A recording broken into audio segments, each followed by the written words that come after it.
on, friends? It's Neil Adler with another episode of Syracuse Central on the Fan Arch Network. It is Friday. Should I do like a little dance? Woo! Friday. All right. On a serious note, I just want to say thanks so much for tuning in. I appreciate your support. If you're so inclined, hit that subscriber button, hit that like button, and just as importantly, always drop me comments about what you like and what you don't like. Because I want this show to be for you. It's not about me. It's about providing you with good information, things that you're interested in. So hit that subscriber button and tell me what I stink at. All right. So it's Friday. Got Syracuse football tomorrow. I'm flying down to Nashville to watch my kid play his season opener in hoops. Pretty excited about that. And is Syracuse football going to beat Georgia Tech? Probably not. I'm not being negative. I mean, they're a huge underdog. Ricky Collins, is QB1. For better or for worse. A lot of fans aren't happy about that. I'm fine with it. As I've said a million times, ad nauseum at this point, if Syracuse staff thought Luke Carney was ready and gave him a better chance to win, they'd have Luke in. And maybe he'll play some on Saturday. We'll see. But so how does Syracuse win this game? By the way, drop me comments. What do you think the score is going to be? I think it's Georgia Tech's going to win 31-17. I think it could be like relatively close, and I also think it could be. I mean, Georgia Tech's one of the higher scoring teams in the ACC. I think they're fourth. I think there's fourth in scoring offense and defense, if I remember correctly. I think I said it on the show, but since I'm old, I don't remember half the things I say. But they do run the ball a lot. So, they could have longer drives, more sustained drives that eat up more clock. Syracuse's defense looked better against Pittsburgh. They lost the game, but they look better. So maybe it'll be a lower scoring battle. It's in Atlanta, Hotlanta. And again, I don't anticipate Syracuse winning. It'd be nice if they're competitive, and Ricky played well. The run game got going. So how does Syracuse win this game, or at least have a shot? Well, the first thing is, and you can be like, Neil, you're a total dipstick because this is a Captain Obvious statement. Feel free to drop that in the comment section, but they got to score some freaking points. I mean, come on now. I mean, good Lord, they're averaging less than 12 points per game. Fewer than 12 points per game, not less than. Fewer than. Old AP style from the Newhouse School at Syracuse. Fewer than 12 points per game. The last 3 games when they've had this 3-game losing streak to Duke at home, SMU on the road, and then Pitt at home. So they got to score more. I mean, it's really that simple. And how do they do that if the run game is not doing well and Ricky is struggling? Takeaways, man. It's all about the defense and takeaways. They got to get some takeaways. They got to get some short fields, or, it'd be cool if like Demetri Samuel Jr. or Deuce or Devin or whoever, Buxton, Chris Peel. It'd be nice if one of those guys just had a pick 6, or someone had a fumble or forced a fumble and it was a scoop and score. Something. Or run back a kickoff return or a punt return for a touchdown. Get some easy points. It's like when I talk about Syracuse basketball, getting easy points out in transition. Well, scoring, nothing seems easy right now for Syracuse football for a variety of reasons. But if they could get some short fields or some easy scores, that would help. They've got to get this run game going. It's so frustrating. I thought Yassine Willis was going to be an absolute beast this year. And I think Will Nixon is a capable backup, solid backup. But their run game stinks right now. And I love my boys, but they stink. They had 76 rushing yards against Pitt. Now, to be fair, because I don't like to just have these stupid takes and say things and not back it up, or at least, have some context. They had 76 rushing yards against Pitt, but Pitt had, coming into that game, had the number one rushing. They allowed the least amount of rushing yards per game. It was like in the 80s, I think, if I remember correctly. So maybe there's a glimmer of hope here because, by the way, Georgia Tech is last in the ACC in rushing yards per game at 155. That is a lot, 155. Although Syracuse, if I'm not mistaken, is second to last. So, and Georgia Tech. Let me get my notes right here. Yeah, so Syracuse is next to last in rushing yards allowed, and Georgia Tech is they're number 2 in rushing yards per contest. I'm totally blanking on who's number 1, but they're averaging 230, almost 230 yards per game. So again, we could see a lot of ground stuff, but Syracuse has got to get the running game going. Not just to get the running game going, but also keep Georgia Tech's defense honest. Otherwise, I mean, they'll sit back and try and pick off Collins, and and the offensive line has to do his part. So it's easier said than done. But turnovers, like I said, they gotta win the turnover battle. They cannot afford to give up a punt return for a touchdown, or a kickoff return for a touchdown, or a pick six, or a fumble recovered, or for a scoop and score, or just they can't lose the turnover battle, even if they don't result in like points like immediately. It could still result in points for Georgia Tech, and they cannot afford that. It's, again, I bring it back to Syracuse basketball, but Syracuse basketball, one of their biggest struggles, their defense and some other things, but they got crushed often in the points off of turnovers category in terms of how much they were getting versus allowing. And so Syracuse needs to win the turnover battle and then subsequently score more points off their turnovers than Georgia Tech, hopefully. Again, I'm not saying, like, this isn't rocket science, but I'm just kind of breaking things down. Yeah, Ricky's got to play better. I mean, there's no other way to slice it, but do they do some design runs for him? I'm not saying they're going to do like a wildcat like they did with Villari a couple years ago when Garrett Schrader was injured, but design runs, or do you want to put him out there and running intentionally, and God forbid he gets injured? And then, and by the way, if anyone wishes Ricky Collins to get injured because they want to see Luke Carney in, you are a complete butthead. Like, if you want Luke Carney to be in, fine, but we don't wish our players or any other players get injured. That's just evil nonsense. Anyway, yeah, Collins has got to be better. He's got to not throw picks. He's got to make good decisions. He's got to try and get his legs going too. And I'm not confident. I hate to say it, but I'm not. We'll see. I think another thing that could be important for Syracuse, and this, you say this about any game because they've certainly got off to slow starts in other games,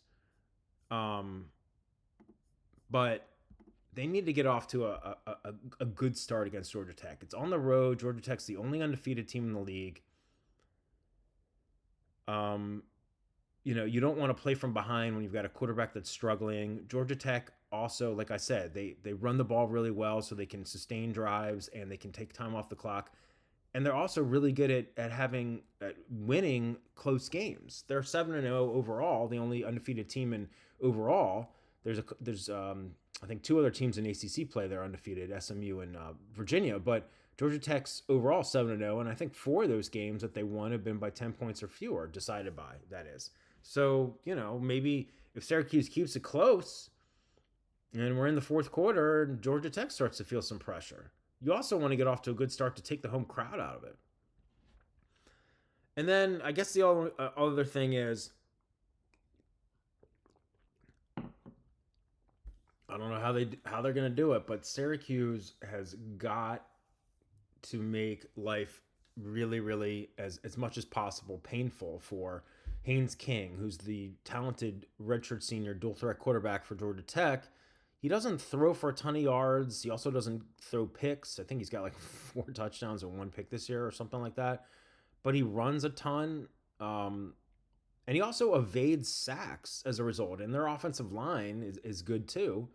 And, their overall run game, they got multiple running backs that are solid other than Haynes King. But have I said that it's on Syracuse Central? I think I did. But he's only allowed 3 sacks. 7 games. So, Syracuse has not shown like a ton of proficiency in terms of getting pressure up front, getting through, containing that run game, and sacking the quarterback or just containing the edge.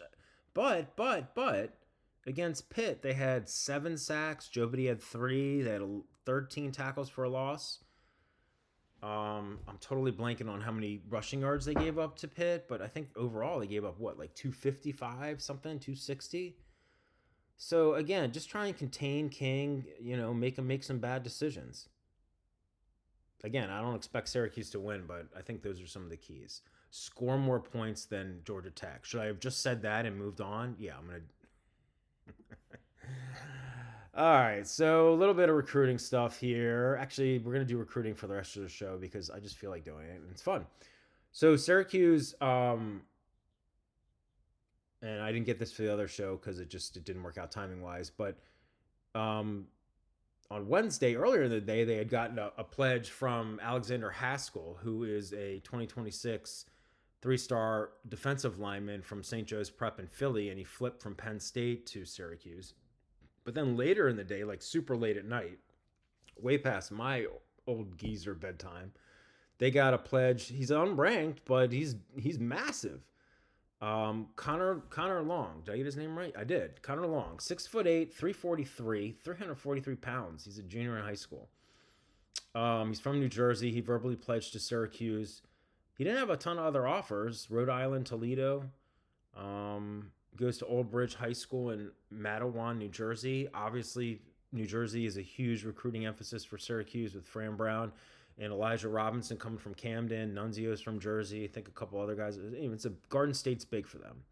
So anyway, Long's unranked for now, but who knows?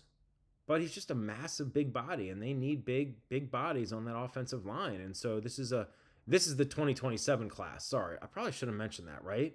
Yeah, Connor Long is a 2027 offensive lineman. Haskell, I was talking about, is 2026, but Long is 2027. So they've got 7 pledges now in 2027. That's a pretty good start, and it's number 3 around the country according to the 24/7 Sports Composite. And they got 1 4-star in Tristan Hughes, who's a multi-positional athlete from Ohio, and then the rest of them right now are 3 stars, but a lot of them are nationally ranked. And I'll just go through them real quick. 3-star athlete Davion Crimate, Rickards High School, Tallahassee, Florida. Justin Dixon, a talented 3-star quarterback from Concordia Prep in Towson, not far from me, Towson, Maryland. 4-star athlete Hughes, I mentioned him. Long, I mentioned him. 3-star DB Travis Miles, Hillside High School in New Jersey. 3-star DL defensive lineman, that is, Stanley Montgomery, our Bishop Ryan High School in Philly. So, and then 3-star athlete Tank White from Cocoa High School in Cocoa, Florida. So, they got Philly guys, Jersey guys, 2 guys from Florida, which is a huge recruiting focus, the Sunshine State. And then they got a Maryland guy, DMV, and then Ohio. So it's a nice class so far. And they're, after a lot of other highly ranked dudes in this class, whether it's 4 stars, 5 stars, guys have visited Penn State, potential flip targets. I've covered some of them on Syracuse Central. And so it's a nice start to this class. So welcome, Connor. All right, sticking with recruiting. So I've talked about this a lot on Syracuse Central. It's like an ongoing thing. So Calvin Russell III, 2026 5-star wide receiver, verbally pledged to Syracuse in early July over Oregon, Florida State, and Michigan. He goes to Miami Northwestern Senior High School. He's supposed to play Syracuse basketball, at least initially as well. And he's a top 25 national prospect, 5 stars according to 24/7 Sports. And, he visited Syracuse not too long ago, but he's taken a couple game day visits to the Hurricanes because Miami's a hometown team, and his dear friend plays wide receiver, Malachi Toney, for the Canes. And all fall, it's been analyst after analyst saying he's a huge flip target, and I get it. A couple reasons why I get it. Number one, he's a top 25 national prospect, 5-star player, and he's committed to Syracuse, which certainly has its recruiting on the uptick under Fran Brown, but isn't, like, historically, at least in recent, decades, been a recruiting heavyweight. So, yeah, so people are like, is he going to hold on? Is Syracuse going to hold on to Calvin Russell? I get that. He's also from Miami, and Miami wasn't one of his 4 finalists, but they were heavy on him, and they're heavy on him now, as far as I can tell, and it's his hometown team, and his good friend Tony plays there, et cetera, et cetera. So a lot of people are saying that he's a flip target. Now, I've maintained all along, and I don't have more like national intel than than national analysts, for 24/7 sports and Rivals and all that. But I know people, and I have people I talk to locally. When I say locally, at Syracuse, I don't live in Syracuse, but I talk to people from Syracuse. So I've always maintained that Calvin, regardless of all the rumorvilles and how many game day visits he makes to Miami or wherever else, and I don't think he's visited anywhere else this fall, besides the Canes. I've always said that he ain't flipping, because the main reason he chose Syracuse is he and his family are closer, have a stronger relationship with Fran Brown than any other head coach out there, and Russell's also close with Autry and his staff. So that's, and I've heard he got good NIL and all that, rev share stuff. But so I've always said, and I'm a homer, but I've always said, nah, he's staying here. He's staying at Syracuse. And so Tom Loy, a really plugged in 24/7 sports analyst, had something, I think it was Thursday technically, and he was talking about flip targets and all that, and he said exactly what I've just said. He said his first quote was, "Until pen hits paper and Calvin Russell enrolls at Syracuse, Miami remains in the thick of it." And he talks about Tony. And then he writes further down, "That said, Russell picked Syracuse for a reason, and he hasn't given anyone other than the Canes, given the visits there, any reason to believe that he's not going to be anything other than a member of Syracuse." And so, from that, it leads me to believe that Tom, again, who's extremely plugged in, nationally, thinks that Russell is going to stay with Syracuse. And I agree with him. I do. I think he is too. And the early signing period is in early December.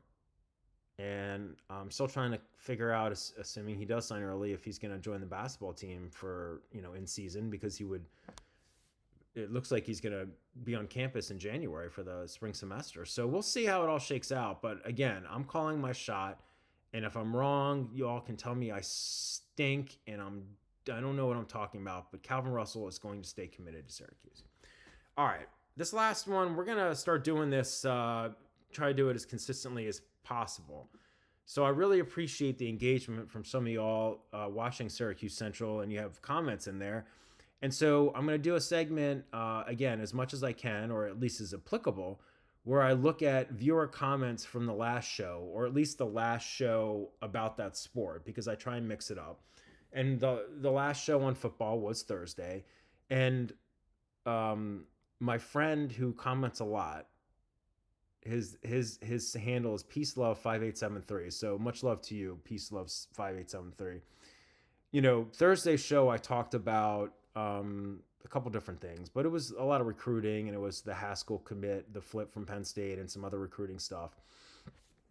And my man, I hope I don't know, it could be a woman. So my friend PeaceLove5873 writes, commenting on the show, "Well, this can't be. I have it on the very reputable authority of our Know Everything comment section fans, some of whom even coach football this one time a long time ago, that we won't sign any recruits because we lost our last 3 games." That's just gold, man.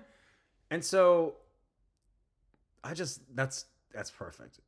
And look, y'all can disagree with me or not like a segment or whatever, but it's all about us just engaging.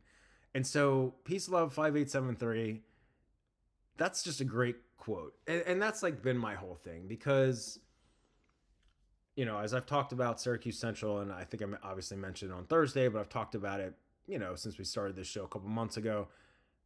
It does kind of baffle me when fans, and it could be just more fans that, kind of watch passively, are not as, plugged in, recruiting, and that's okay. I'm not hating on them, but, they make comments about, oh, well, the team has lost a couple in a row, so all their commits for next year or whatever are going to decommit. Or Calvin Russell was on campus, but Syracuse didn't play well in that game, so he's going to decommit.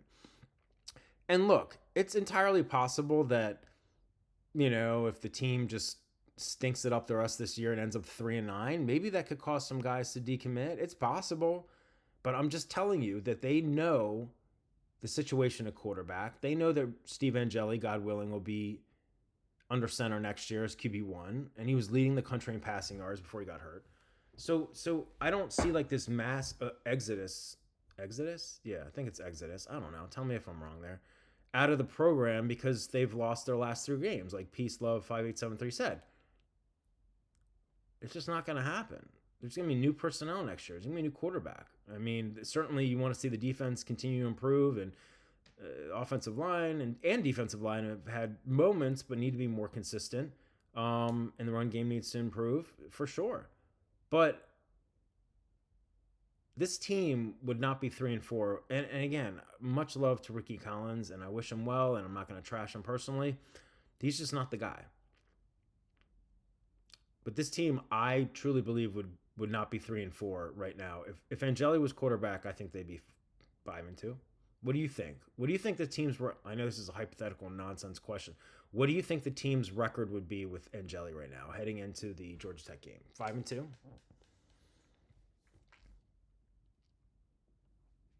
Anyway, Peace Love 5873 was super great with that comment. And if people disagree with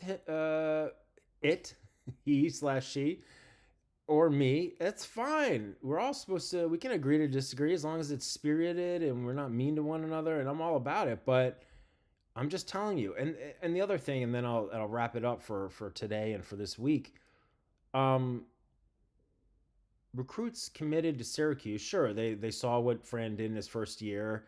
They also, assumably, a lot of them knew the context of a tougher schedule this year, a very young roster given a much larger prep class in 2025 versus transfer class as compared to the year before. And Jelly went down, other things, going on. They're committing also in large part because of Fran Brown.